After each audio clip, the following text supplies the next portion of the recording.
Bago natin simulaan ang kwento, sa mga nagtatanong kung bakit purong kwentong sabong ang mga content ko, unahan ko na kayo, hindi ito para sa inyo. Kung hindi nyo hilig ang mga ganitong kwento, lumipat na muna kayo sa mga ibang channel. Yun lang. Maraming salamat. Simulan na natin. Ang kwentong ito ay hango sa totoong buhay. Karanasan ito ni Bador. Nangyari ito noong 1959, Kabangkalan, Negros Oriental. Itong mga panahon na ito, matunog ang usap-usapan tungkol sa pagsulpot ng isang matandang hukluban sa mga sabungan sa baryo ng Kabangkalan. Hindi ito nagdadala ng magandang balita, bagkus nagdadala ito ng kapakapangilabot ng mga babala ukol sa magaganap na mangyayari. Dahil abala si Bador sa kanyang mga alagang manok panabong, hindi niya gaanong pinakinggan ang mga sabi-sabing yon dahil halos humigit 100 ang mga manok niyang nakatali. Partida, hindi pa kasali dito ang mga maliliit. Kampante naman si Bador na walang mangyayari sa kanyang manukan dahil napakaganda ng kita niya sa mga ito sa loob ng 2 taon.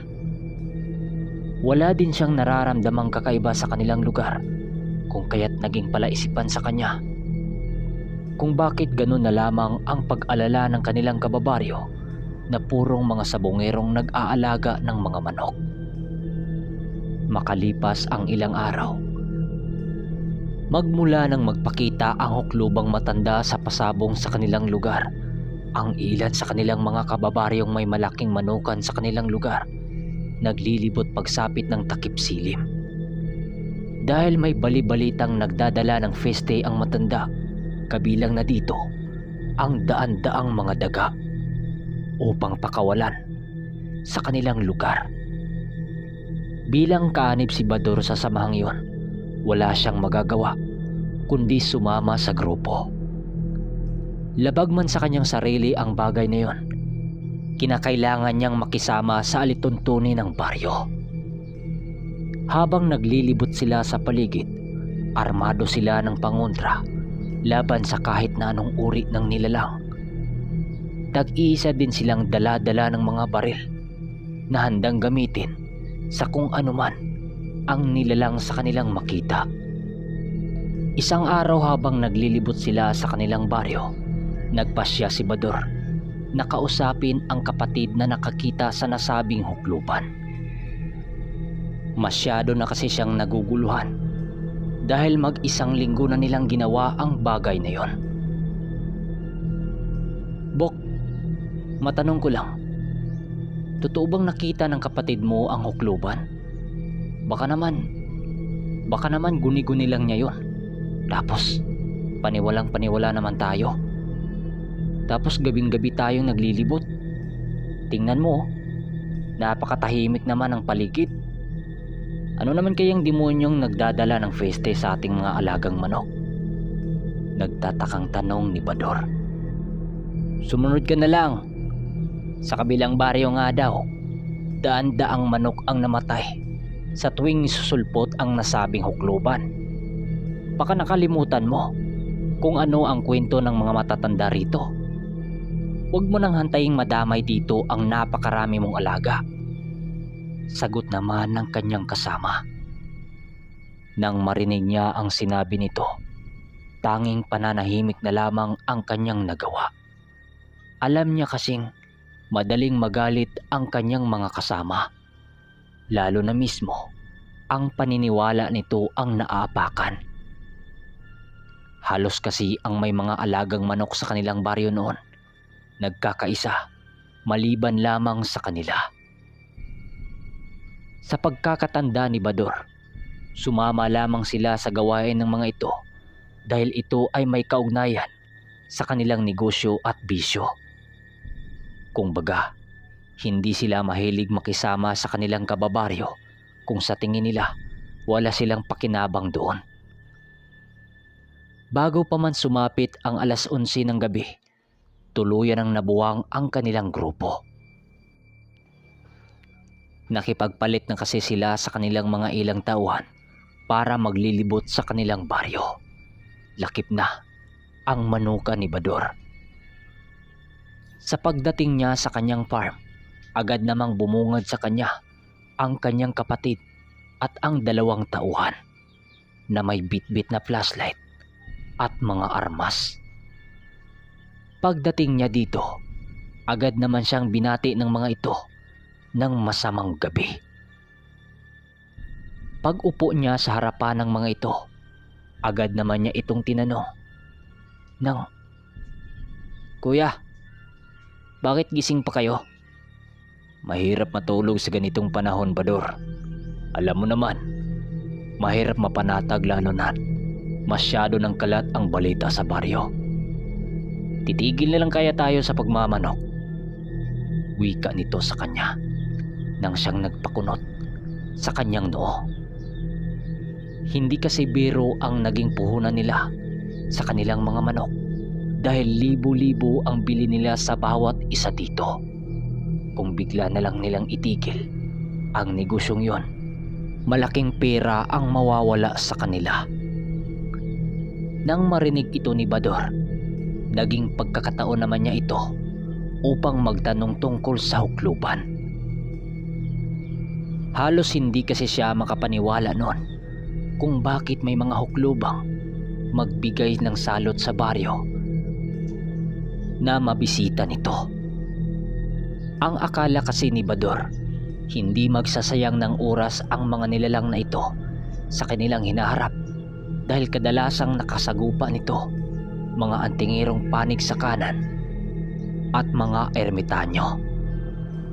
Dagdag pa niya, napakahirap paniwalaan ang ganong kaganapan dahil ilang taon din naman tahimik ang kanilang negosyo. Sa pagpatuloy ng kanilang pag-uusap, doon niya nalaman kung bakit ganon na lamang ang takot ng kanilang kababaryo sa hukluban na yon. Ayon sa nakakatanda niyang kapatid, nag-umpisa ang mga pangyayaring yon 5 taon ang makalipas nung hindi pa sila nagsisimula. Nagmula lamang ito sa 3 sabongero na pumanhik sa tuktok ng bulkang Kanlaon para humanap ng mga mutya at agimat para sa kanilang bisyo at pagsasabong. Sa sobrang pagnanais ng 3 makakuha ng mga mutya at agimat, pati mga ritual sa sugal na panig sa kaliwa ay nagagawa nilang alamin. Ngunit dahil sa mga batikang antingerong kanilang nakakatapat din, nagagawa nitong madurog ang kanilang mga ritual na aral. Nangako naman ang 3 sabongerong hindi nila gagamitin sa pananakit ng tao ang aral na yon, pero lingid sa kanilang kaalaman, sa oras na pangingibawan ka na ng aral sa kaliwa, mananatili na ito sa iyong wisyo hanggang kamatayan. Sa kakaikot daw ng 3 sa bundok malapit sa bulkan, nakakita ang 3 ng isang hukluban sa pusod ng kagubatan na nagpapanday ng mga gamit sa kaliwa. Magamat nararamdaman nila ang nag-uumapaw nitong enerhiya sa kaliwa, nagpatuloy pa rin silang lumapit dito. Alam nilang mapanganib ang nilalang niyon, subalit ginawa pa rin nila ang lahat nilang makakaya. Dahil sa aral nilang 3 sa kaliwa din, kaya hindi naging maila para sa kanila ang lapitan ang nilalang. Dahil nga, kakampi nila ito sa aral. Wala nang nakaalam tungkol sa 3 sabongerong may aral sa kaliwa magmula noon, sa kadahilanang bago pa man mailahad ang kabuuan ng kanilang kwento, binawian na ng buhay yon. Ang tanging bukang bibig na lamang ng 3 sa huli nilang sandali, mag-ingat ang lahat na sabongero sa pagdating ng hukluban. Noong una hindi ito pinansinang nakarami dahil sa isip-isip ng ilang nakarinig. Maaring nabaliw lang ang tatlong magkakaibigang sabongero. Subalit makalipas lang ang 3 araw, binalot ang kanilang lugar ng iba't ibang nilalang na kumitil ng daan-daang mga manok, mga daga, sawa, ipis, at mga itim na pusang hindi nila alam kung saan nanggaling. Sa loob ng 2 linggo, yan palagi ang nangyari sa kanilang lugar. Ang akala ng ilang mga magmamanok sa lugar, isa lamang uri ng sakit sa mga ibon ang dumapo. Pero lingid sa mga albularyo, kagagawan yun ng isang makapangyarihang nilalang sa kaliwa. Hindi mahalaga kung umaga man o gabi dahil umataki ang mga nilalang na ito kahit tirik ang araw. Magmula nung mawala ang salot sa kanilang lugar, mariin ang tinandaan ng mga sabongerong matanda tungkol sa hukluban. Ipinakalat nila ito sa kanilang kababaryo upang magbigay babala tungkol sa nakakabahalang pangyayari sa kanilang naranasan. Magaman walang nakakaalam kung kailan ang pagsalakay ng hukluban, nanatiling handa ang kanilang baryo. Magmula nun hanggang sa magkaroon ng negosyo si Bador, pinili nilang magbantay upang maprotektahan ang kanilang mga alaga.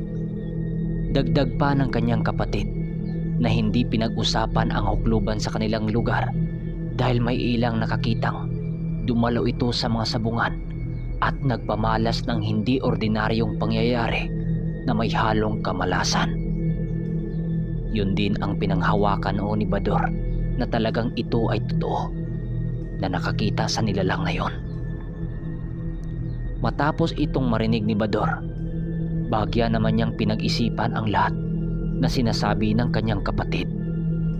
Naniniwala naman siya sa kahit na anong nilalang, subalit hindi sa huklubang kayang magkontrol sa kabuuhang mga feste. Para sa kanila, masyado itong mahirap labanan dahil hindi ito basta-bastang tatabla ng armas na gawa sa bakal. At anumang bisa ng buntot pagi at kakarampot na mga gamit laban sa nilalang na nakatira sa pusod ng gubat ay hindi ito basta-basta. Wala din silang malapitang albularyo noon dahil ang iba sa mga ito umalis na sa kanilang lugar magmula nang malaman ito ang kumalat na balita. Alam kasi ng mga ito na sa oras na salakay ito, hindi lang mga insekto ang dala nito, kundi iba't ibang uri ng mga aswang nang siyang iniwasan nilang mangyayari. Hindi naman yun masisisi nila Bador sa kadahilanang naintindihan nila ito kung bakit iniwan nito ang kanilang lugar. Ilang minuto pa ang lumipas na natiling tahimik sila sa loob ng farm. Silang magkapatid noon, taimtim na nag-isip ng mga paraan nilang gagawin. Kung sakaling darating ang huklubang nagdadala ng malas, nasa isip na din nilang magkapatid na lumipat ng pwesto, ngunit napakahirap nito dahil malawak na lupain ang kailangan nilang bilhin. Makalipas ang gabing yon, hindi pa rin nakahanap ng kasagutan ang magkapatid. Ang ginawa nila, punuin ng pangontra ang kanilang lugar upang kahit papano magkaroon ito ng tibay laban sa mga panalalasa sa mga demonyo. Ilang linggo ang lumipas, tila ba nawala na sa isip ni Bador ang nagbabadyang kamalasan. Halos linggo-linggo silang dumayo sa mga sabungan upang ilaban ang kanilang mga pinagmamalaking lahi ng mga manok na nagpapanalo kuno. Isinintabi nila ang balitang kumakalat upang kahit papano maging panatag ang bawat sa kanila. Ngunit napapansin nila habang tumatagal dahil nakikita nila ang malaking pagbabago sa kanilang lugar. Ang unang nakapansin sa pagbabagong yon ay ang mga magsasaka sa kanilang lugar. Napansin nila ang pagsusulputan ng mga insektong kumakain ng dahon ng mga pananim na halos gadaan-daang libong bilang na sumira sa kanilang mga pananim. Lahat ng mga pananim na madaanan ng mga insektong yon ay tanging buto na lamang ng mga pananim ang naiwang nakatayo. Lahat ng mga bunga at dahon nito kinain ng mga insekto. Matapos maubos ng mga insekto niyon ang mga pananim, ay lilipad ito papalipat sa iba pang mga lupain. May mga iilan ding nagsasabi na habang kinakain ng mga insektong yun ang kanilang mga pananim, may nasisipat silang matandang nakaupo sa isang lupain na nakasuot ng maitim na kasuotan habang nakasalakot ang ulo nito. May dala-dala ding tungkod daw ang matanda nang siyang nagbibigay buhay sa mga insekto. Ngunit hindi dito natinag si Bador dahil sa isip-isip niya baka dinagdag lang ito ng kanilang kababaryo. Isang araw naman, binigyan pa rin siya ng kanyang ama ng pangontra na nasa wangis ng kwintas. Hindi na niya ito naaninag dahil bastang sinuot na lamang niya ito.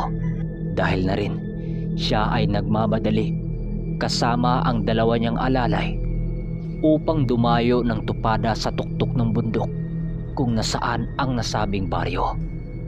Sa pagdating nila sa mga kababaryong nag-antay sa kanila, nadatnan nila ang kanilang mga kasamang nakasakay na sa mga kabayo. Mga kasama, sana sisirtehin tayo ngayon at sana din hindi magpakita sa atin ang huklubang nagdadala ng kamalasan. Dahil kapag mangyayari yon, paniniguradong mamalasin tayong lahat. Pagbibirong wika ng isa nilang kasamahan. Matapos nila itong marinig, puro tawanan lang naman sila habang nakasakay sa mga kabayong patungo ng baryo. Pagdating nila sa nasabing lugar, kaagad nilang ibinaba ang mga dala nilang tandang. Ayon sa mga nakita ng kanilang mga mata, halos purong mga Bisayang manok lamang ang kanilang nasipat sa baryo nang siyang ikinagalak ng husto ng kanilang pangkat. Dahil para sa kanila, lamang sa labanan ang dala nilang mga tandang dahil nagmumula ito sa mga batikang breeder ng manok sa lugar ng Bacolod. Pero lingid sa kaalaman ni Bador, ito pala ang sinusumpa niyang araw. Kadalasan sa mga sabungero doon ay halos matatanda at base sa kanilang mga kasautan, masasabi mo kakarampot lamang ang mga dala nitong pusta dahil nga taga-bundok. Ngunit ginulantang ang grupo ni Bador nang pakitaan sila ng limpak-limpak na salapi nang siyang labis nilang ikinagulat. Sa mga kaermitanyo, paantay sa last part nito dahil may mangyayari dito